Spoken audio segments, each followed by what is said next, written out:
Oke, Assalamualaikum warahmatullahi wabarakatuh. Anak-anak, bagaimana kabar kalian hari ini? Mudah-mudahan sehat selalu ya, sehingga kita bisa beraktivitas dengan leluasa, beribadah, belajar, dan bisa membantu ayah ibu kita. Oke, hari ini kita melanjutkan materi sebelumnya tentang bunyi. Nah, kita sekarang membahas alat pendengaran kita. Coba dipegang telinganya, masih ada kan? Ya, tentu masih ada. Oke, kita akan membahas bagian telinga dan mekanisme mendengar. Mekanisme adalah proses mendengarnya gitu ya. Baik, kita lanjutkan. Ini adalah bagian telinga kita jika tiris gitu ya. Ini yang nampak luar, daun telinganya, kemudian ini ada lubang telinganya. Ini nampak ada rambut-rambut juga ini di telinga ya. Kemudian ini adalah selaput gendang atau membran timpani. Kemudian ini adalah tulang-tulang pendengaran, ini adalah tingkap jorong, kemudian ini adalah koklea, dan ini adalah saraf pendengaran. Sedangkan ini, saluran ini adalah saluran eustachius yang menghubungkan antara telinga dengan mulut. Ada 3 bagian telinga, bagian outer, middle, dan inner. Jadi ada telinga luar, ini yang berwarna kuning ya. Berwarna kuning ini telinga luar, ada daun telinga, kemudian liang telinga, kemudian yang berwarna pink ini adalah telinga bagian tengah. Tadi apa masih ingat? Selaput gendang, ini kemudian tulang-tulang pendengaran, ada tulang martil, landasan, dan sanggurdi. Kemudian yang pink lagi namanya saluran eustachius. Nah, yang telinga bagian dalam di sini dibuat berwarna biru. Nah, ini ada tingkap jorong, kemudian ada koklea.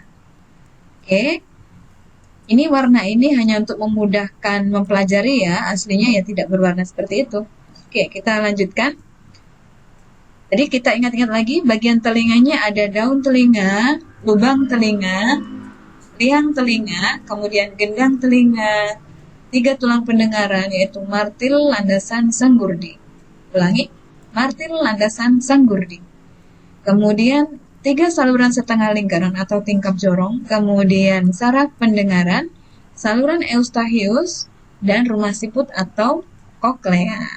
Nah, ini nampak gambarnya di samping ini ya.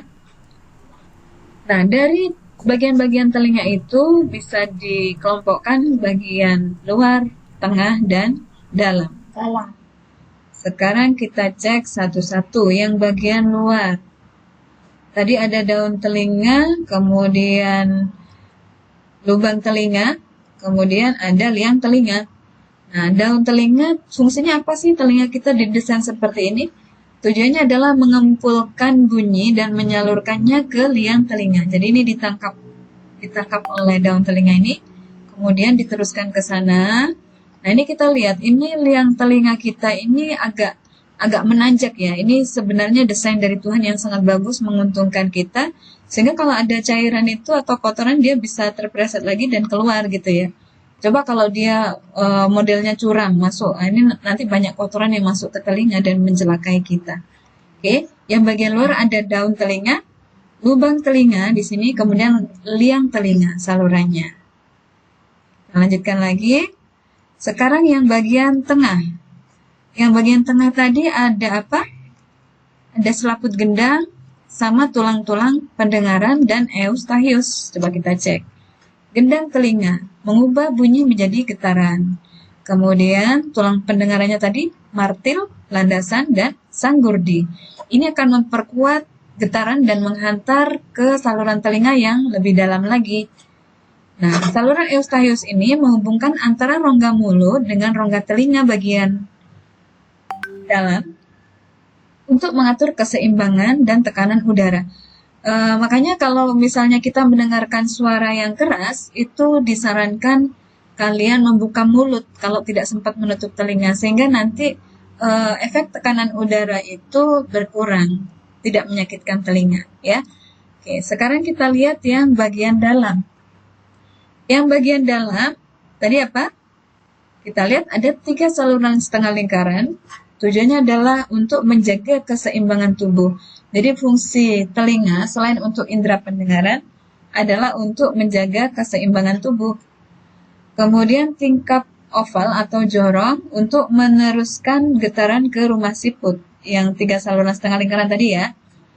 Kemudian rumah siputnya, ini yang kayak rumah siput ini, atau koklea, berfungsi mengubah getaran menjadi impuls dan meneruskannya ke otak. Nah, ini saraf yang akan menuju ke otak. Posisi telinga kita kan dekat dengan otak. Sehingga nanti otak akan bisa menerka, oh ini suara apa, ini suara siapa, begitu ya. Bagaimana sih proses mendengar? Kita lihat. Tadi dari luar ke dalam ya prosesnya. Yang pertama, suara masuk ke liang telinga. Kemudian yang kedua, gendang telinga bergetar.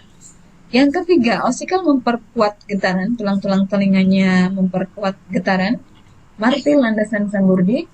Kemudian rambut halus di dalam koklea mengirimkan sinyal menuju ke saraf penghubung menuju ke otak. Bagaimana? Kalian bisa memahaminya? Bisa. Oke, bagus. Bisa. Nah, sebenarnya sejak kapan sih kita mendengar? Nah, kita mendengar itu sejak dalam perut ibu. Makanya ketika ibu sedang hamil, itu ada suara keras dari luar, itu bayi di dalam perut bisa terkaget, kemudian bergerak gitu ya.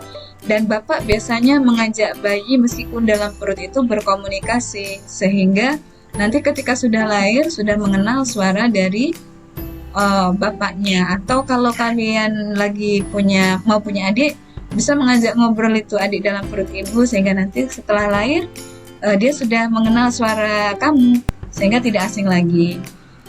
Selain itu, saat di dalam kandungan, bayi juga bisa mendengar dan bisa diberikan pendengaran yang bagus-bagus, misalnya membaca kitab suci Al-Quran, sehingga nanti ketika lahir, dia akan pandai baca Al-Quran dan suka mendengarkan bacaan Al-Quran. Oke, jadi ini adalah gambar USG bayi ya. Bagaimana? Luar biasa sekali kan ciptaan Tuhan? Ya. Ya anak-anak, cukup sekian pertemuan kita pada hari ini. Mudah-mudahan bermanfaat. Bagi kalian yang belum subscribe, silakan subscribe agar mendapatkan pemberitaan video terbaru dari Ibu. Jumpa lagi pada pertemuan selanjutnya. Ibu minta maaf kalau ada kekurangan. Assalamualaikum warahmatullahi wabarakatuh.